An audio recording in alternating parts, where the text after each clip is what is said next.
Bayangkan seorang anak berusia 10 tahun sudah hafal seluruh isi Al-Quran.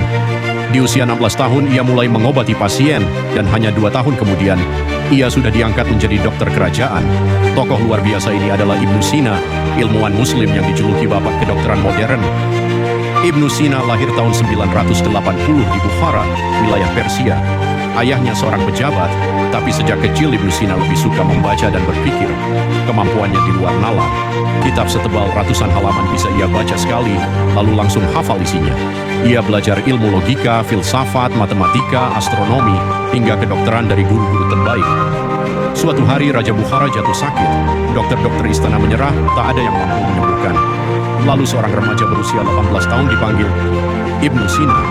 Dengan ilmu yang ia pelajari, ia berhasil menyembuhkan sang raja. Sebagai balas jasa, Ibnu Sina diizinkan masuk ke perpustakaan kerajaan. Perpustakaan ini adalah gudang ilmu terbesar saat itu.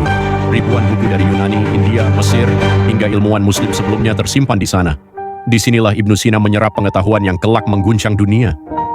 Dari pengalaman dan penelitian panjang, Ibnu Sina menulis mahakaryanya, Al-Qanun fil Tib atau Canon of Medicine.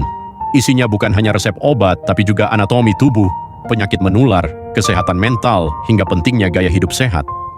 Buku ini diterjemahkan ke bahasa Latin dan menjadi panduan utama di Universitas Eropa, bukan 1 abad, tapi lebih dari 6 abad.